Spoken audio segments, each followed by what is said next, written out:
And in the feeding of the 5,000, it's contrary to mathematics. Yeah. But when you take God's math and you put God's hand on it, it'll work every time. Amen. In the feeding of the 5,000, you have subtraction without diminishing. Yes, sir. See, the Lord, He had them loaves and He's tearing pieces off. He's subtracting. Yeah. But it ain't diminishing. Amen. He'd pull a piece off and she'd grow. Yeah. Tear a piece off and she'd grow. You have subtraction without diminishing. Amen. Then you have multiplication by means of subtraction. Yeah. See, he's subtracting, Yes, sir. and she's multiplying. Yes, sir. He'll turn a piece off, and he'll turn into 5 pieces. Yeah. Amen. Turn a piece off. You have multiplication by means of subtraction. Yes, sir. Amen. Then you have addition Yeah. that was caused by division. Amen. Amen. You see the Lord divide, Yeah. and she add nothing. Amen. Amen. Now, for you that are in school, if you do this, you will fail your grade. Yeah. You'll never pass now.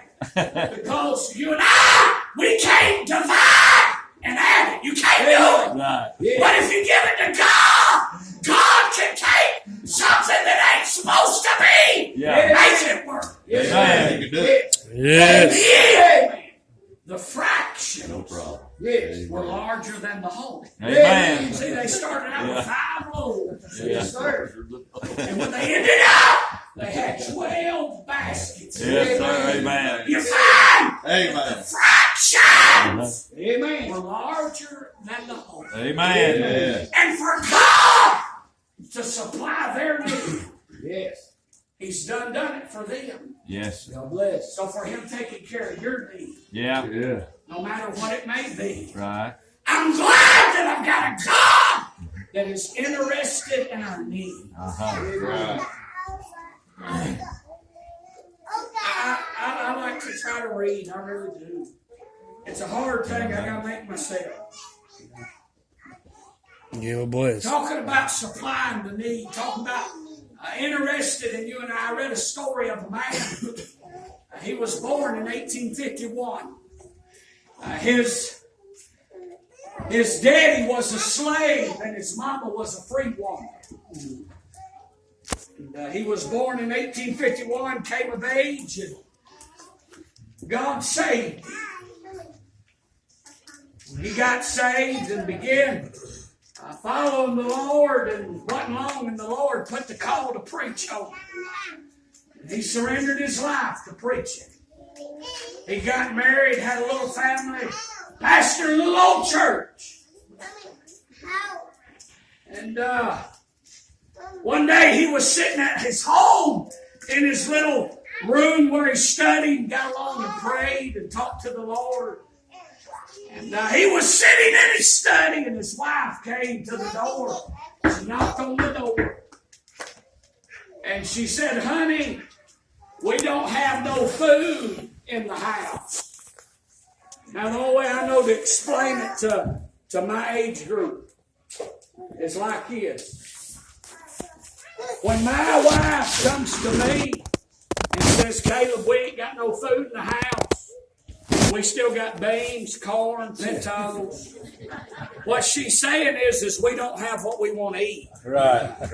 But when this lady came in there and knocked on the door and said, "Honey, we ain't got no food," there wasn't nothing in that house. Right. What nothing. And he stepped up to her and he said, "Honey, set the table." Yes. Ain't no food in that house. She went in there and she began setting out the bowls and the cups and the plates and all the hardware and got it all set out. Came back in there and said, "Honey, I set the table." He said, "Gather the family around the table." Ain't no food. They gathered the family around the table. Now this is for me. I'm going to be honest with you. I really don't know if I got that much faith. Yeah. Me either. Probably have to get on the phone and and call somebody. Right. Help me, Lord. But this man, he had such faith in God that he knew God was going to supply his need.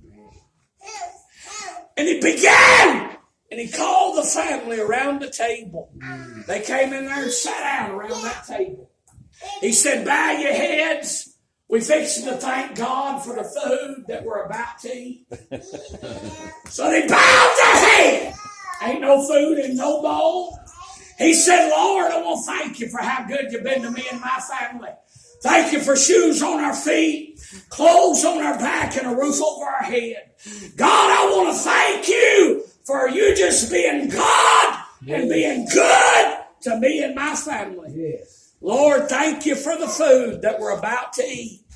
In Jesus' name, amen. Soon as he got done praying, a knock come to the door.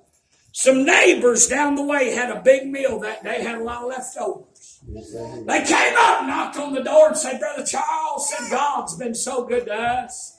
Said God has given us a big meal today and we just want to be kind, and God's placed it on our heart to come give you our leftovers. They sat down around that table and began eating that food that God had supplied for that family. That man, his name's Charles Albert Tinley. Yes. Charles Albert Tinley's in your songbooks. Right. Charles Albert Tinley wrote a song entitled Nothing Between My Soul and the Savior. Wrote that old song, Stand By Me.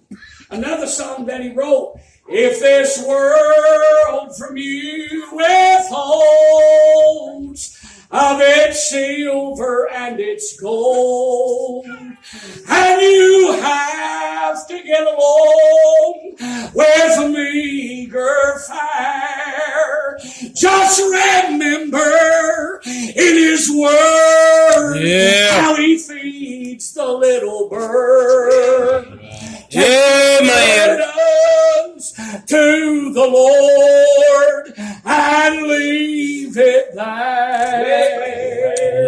Glory. The same God that did it for Charles Albert Tinley is the same God that'll take care of your need. Yes. No matter what it may be. Right. I'm Man. glad that he's done. Amen. I'm glad there'll never be nothing that he comes up against that he ain't already took care of. Amen. He ain't already figured out how to do it. I'm glad we've got a God that is all powerful. Uh-huh.